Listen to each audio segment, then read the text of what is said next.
यथ सर्दी हंदिस मौसमस मज सान सेहत बापत यम न्यामत सठ मुफीद तो अस पजन यम खेन।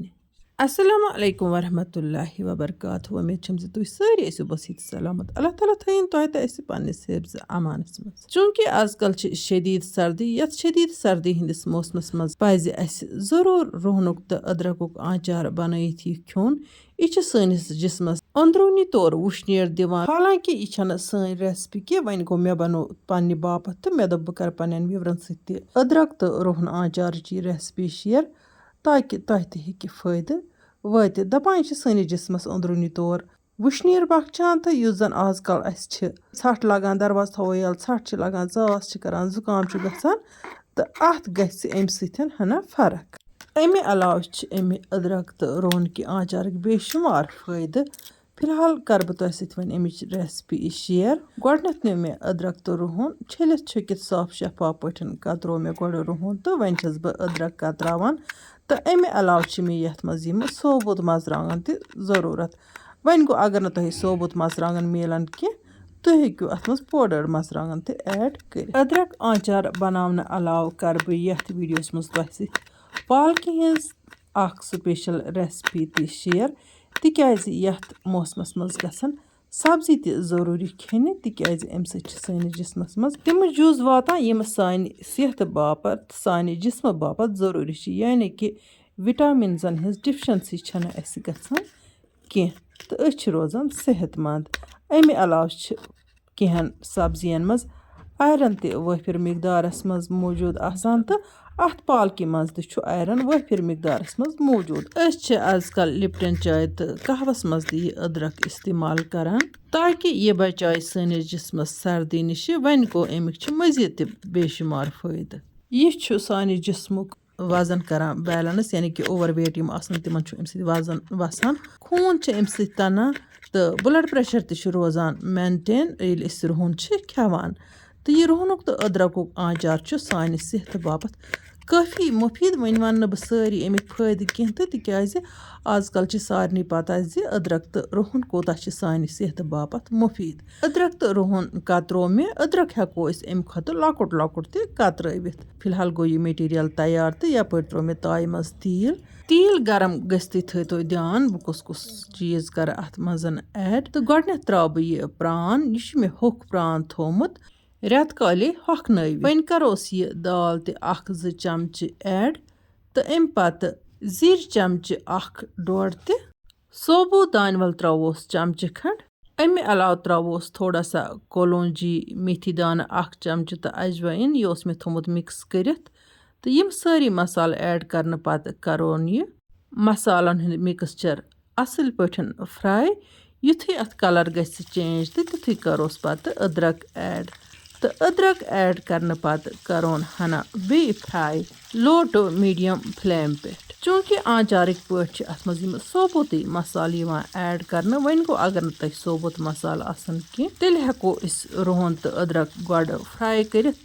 पत गैस फ्लेम बंद कर अत बाकी यम सारी मसाल ऐड कर अगर जन पाउडर फार्म मज आसन तो वरना तरीक यह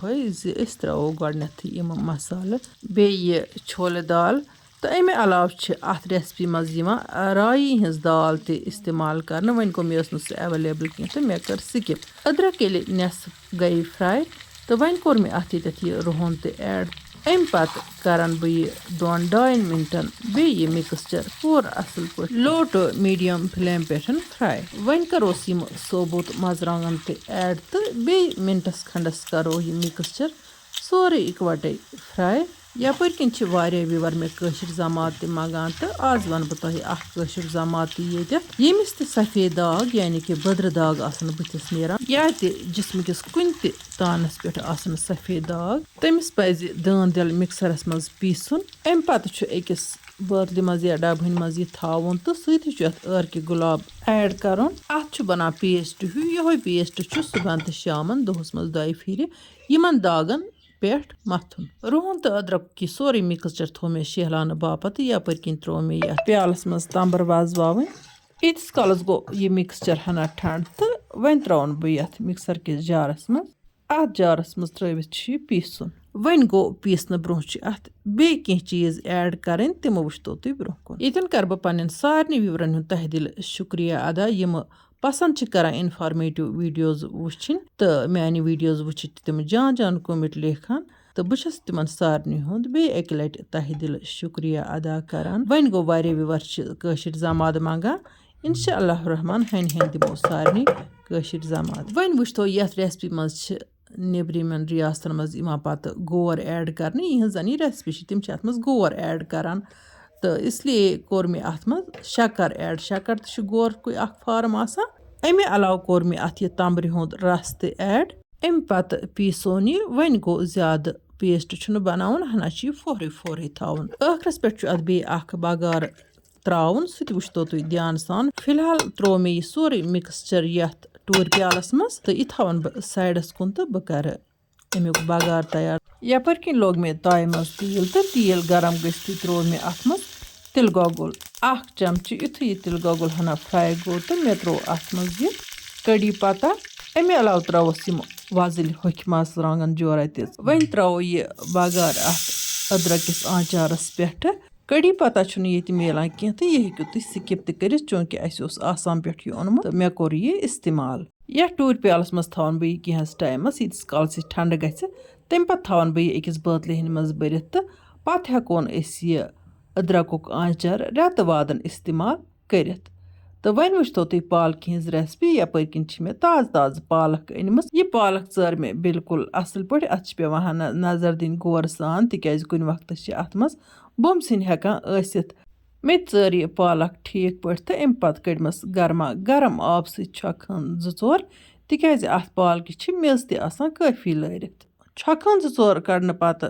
थम अथ जाल मज तो यपर किन लोगम ताय मज आब तो अथ आबस मज सिवन बह यह पालक अत पालक सत कोर मे थोड़ा सा सोडर ऐड तो अत त्रा बे आब गिलास खंड तो थावन ठान दित यीस कालस यह बिल्कुल असल पे सिवन यह पालक आई असल पे सिवन यह कर मे हना ठंड त वन त्रा बह अत सर्द आब हन तो यह पालक तुलन बह चीरित तो यपर किन लोग मे ताय मज तेल गरम गस्थि त्रो मे अत मज दी होख प्रान चूंकि प्रान एज प्रिजर्वेटिव त सनिस सिनिस मज काम करान इसलिए कोर मे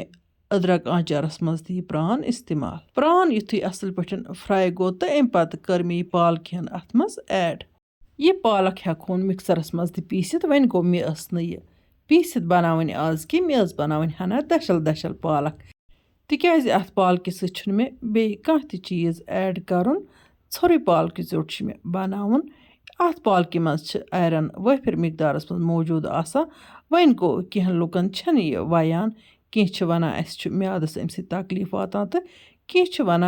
पेशाब गसान खराब वन गो पालक सेहत बाबत काफी जरूरी यमन पालक वयान तिमन पज पालक सत नेसफ हाक करुन ऐड तो अति सिवन तो इकवटे हाक तो पालक रनित यह सब्जी हन खेन यन कोर मे पालक मज गो नून ऐड तो अम पत फ्लैक्जान स्पाइसेज